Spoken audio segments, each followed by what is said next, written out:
91.2 FM पर आप सुन रहे हैं बदलते शहर की धड़कन हेलो हल्द्वानी। और मैं हूं आपके साथ अनिल। और दोस्तों, जैसा कि आप सभी जानते हैं कि पद्मश्री उस्ताद राशिद खान साहब का 9 जनवरी 2024 को देहांत हो गया है, इंतकाल हो गया है, जो कि संगीत से जुड़े हुए एक व्यक्तित्व रहे हैं। और क्या कुछ इनके व्यक्तित्व में शामिल है और किस तरह से ये पद्मश्री तक पहुंचे हैं, आखिर वो क्या खासियत रही और किस तरह कारण के चलते या फिर इनकी किन उपलब्धियों के चलते ये यहाँ तक पहुँचे हैं, इस बारे में आज हम बात करेंगे उत्तराखंड मुक्त विश्वविद्यालय के संगीत विभाग के डॉक्टर द्विजेश उपाध्याय से। तो हमारे स्टूडियो में अभी डॉक्टर द्विजेश उपाध्याय मौजूद हैं। तो सबसे पहले हम उनका स्वागत करते हैं। तो डॉक्टर उपाध्याय, आपका बहुत बहुत स्वागत है हेलो हल्द्वानी के स्टूडियो में। धन्यवाद अनिल। 91.2 एफएम हेलो हल्द्वानी के सभी श्रोताओं को मेरा नमस्कार है। और जैसा कि अनिल ने बताया कि आज हम उस्ताद राशिद खान साहब के बारे में कुछ चर्चा करेंगे। उनका इंतकाल हुआ है अभी 9 जनवरी 2024 को। वे संगीत जगत के एक महत्वपूर्ण हस्ताक्षर रहे हैं और बहुत ही स्तब्ध हैं सभी लोग इस सूचना से। अब समझ में नहीं आ रहा था कि हम किस तरीके से इस चीज़ की शुरुआत करें, लेकिन ये जीवन है, ये ऐसा ही चलता है और इंसान आता है, अपना कार्य करता है और कब उसको ऊपर से बुलावा आ जाए ये कोई नहीं जानता।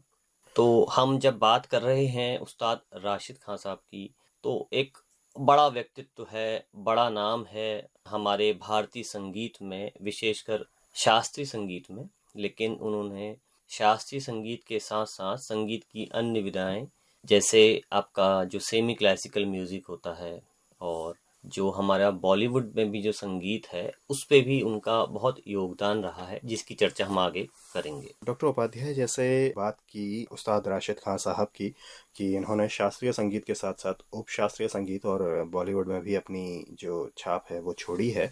तो अगर हम इनके बारे में बात करें तो सबसे पहले तो इनके जन्म से अगर शुरुआत करें तो इनका जन्म कहाँ हुआ और शिक्षा दीक्षा इनकी कहाँ रही और किस तरह से ये संगीत की दुनिया में आते हैं या संगीत के क्षेत्र में ये कैसे अपनी शुरुआत करते हैं।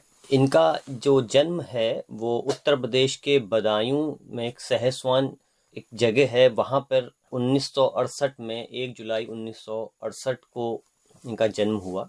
आपका जो घराना रहा है वो रामपुर सहसवान घराना रहा है। और आप जैसे जानते हैं कि रामपुर सहसवान घराने के जो संस्थापक हैं उस्ताद इनायत हुसैन खान साहब रहे हैं और जो उस्ताद राशिद खान साहब हैं वो इनके ग्रेट ग्रैंडसन रहे हैं, यानी कि पर पोते रहे हैं उस्ताद इनायत हुसैन खान साहब के। तो संगीत इनके परिवार में पहले से था, इनकी रगों में वो चीज़ें थी और वही जाके जब इन्होंने शास्त्रीय संगीत को साधा, उसके विभिन्न रूपों को साधते चले गए, तो इनकी जो यात्रा है वो बढ़ती चली गई। मैं कल ही एक आर्टिकल पढ़ रहा था कि किसी ने ऐसा मेंशन किया था अपने आर्टिकल में कि ये पहले बहुत अनुशासन प्रिय और इस तरीके से संगीत के प्रति इनका उस तरीके का वैसा लगाव नहीं था।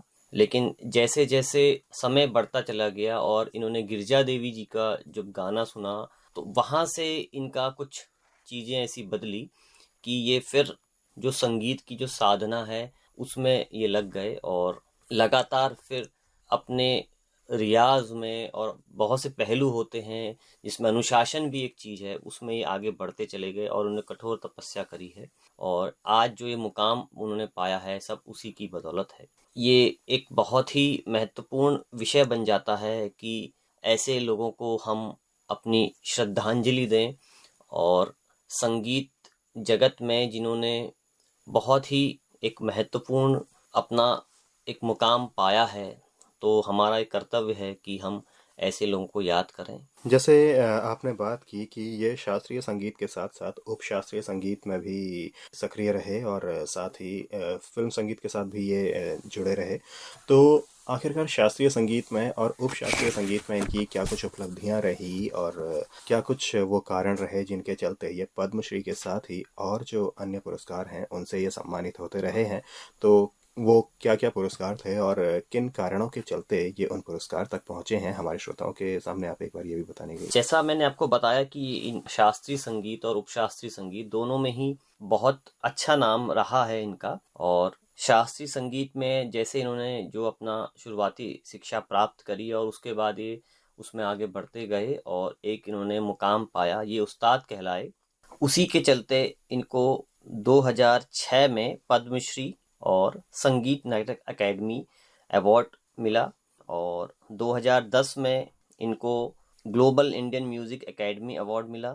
2012 में इनको बंगाल सरकार का बंगा भूषण अवार्ड मिला और 2012 में ही इनको महासंगीत सम्मेलन अवार्ड मिला। और जैसे हमने कहा कि उपशास्त्रीय संगीत, तो एक मिर्ची म्यूजिक अवार्ड है, वो इनको 2013 में मिला। 2022 में इनके संगीत यात्रा और इनके योगदान के चलते इनको पद्म भूषण से भी सम्मानित किया गया।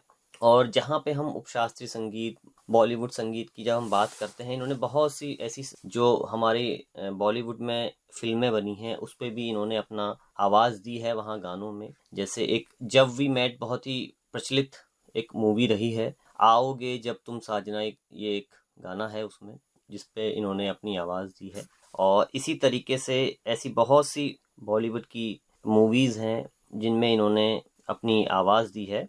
जैसे एक किस्ना है, द वॉरियर पोएट, और जब वी मेट मैंने आपको बताया अभी, morning walk, my name is Khan, मौसम, चक्रव्यूह, राज 3, एक बंगाली मूवी है बाप्पी बारी रे, इशाक, हेट स्टोरी 2, कदम्बन, शादी में ज़रूर आना, वोट का डायरीज, इश्केरिया, मेंटो, और एक गोल्ड फिश मूवी है। तो इस तरीके की बहुत सी ऐसी मूवीज़ रही हैं, चाहे वो बॉलीवुड की हों, बांग्ला भाषा आधारित जो हमारी फिल्में रही हैं, उनमें इन्होंने बहुत से जो हमारे गाने हैं उनमें अपनी आवाज़ दी है। और वहाँ पर भी जो ये गाने उन्होंने गाए हैं वो अपने आप में एक अलग छाप छोड़ते हैं फिल्मी संगीत में भी। जैसे अगर बात की जाए, एक कलाकार जो होता है उसके लिए किसी भी देश, भाषा या फिर कोई भी संप्रदाय उसके लिए मायने नहीं रखता, वो इन सब से परे होता है। कला इन सब से परे रही है हमेशा से, और इन सब के बंधन तोड़ने में कला ने हमेशा काम किया है। और इसी तरह से उस्ताद राशिद खान साहब भी अपने एक बहुत बेहतरीन जो कलाकार रहे, उन्होंने भी इन सब चीज़ों को तोड़कर, इन सब चीज़ों के परे उन्होंने अपनी कला को लोगों तक पहुंचाया और उनकी कला से हर कोई प्रभावित हुआ। तो डॉक्टर द्विजेश उपाध्याय ने ये सारी बातें हमारे सामने रखी, हमारे श्रोताओं के सामने रखी। और देखा जाए तो एक ऐसे कलाकार का, एक ऐसे व्यक्तित्व का इस दुनिया से चले जाना अपने आप में एक बहुत बड़ी क्षति होती है कला जगत में। और इस क्षति को या फिर इस कमी को कोई इतनी आसानी से पूरा तो नहीं कर सकता, लेकिन कहीं ना कहीं जो एक श्रद्धांजलि है वो हम हमेशा अर्पित करते रहते हैं ऐसे कलाकारों को। और इसके अलावा और कोई ख़ास बात जो अगर आप हमारे श्रोताओं के सामने रखना चाहें?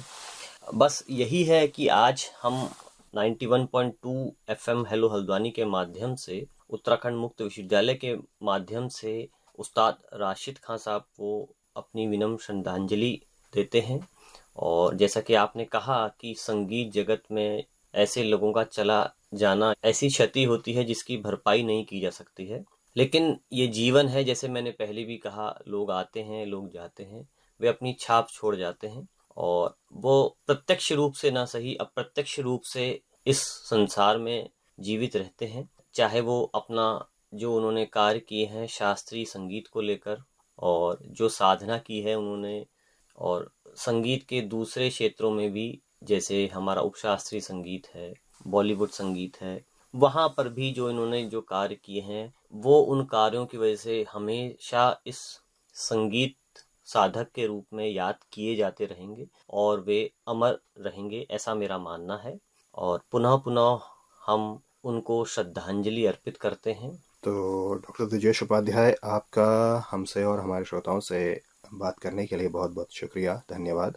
और उस्ताद राशिद खान साहब को इसी श्रद्धांजलि के साथ हम आज का ये कार्यक्रम यहीं पर संपन्न करते हैं।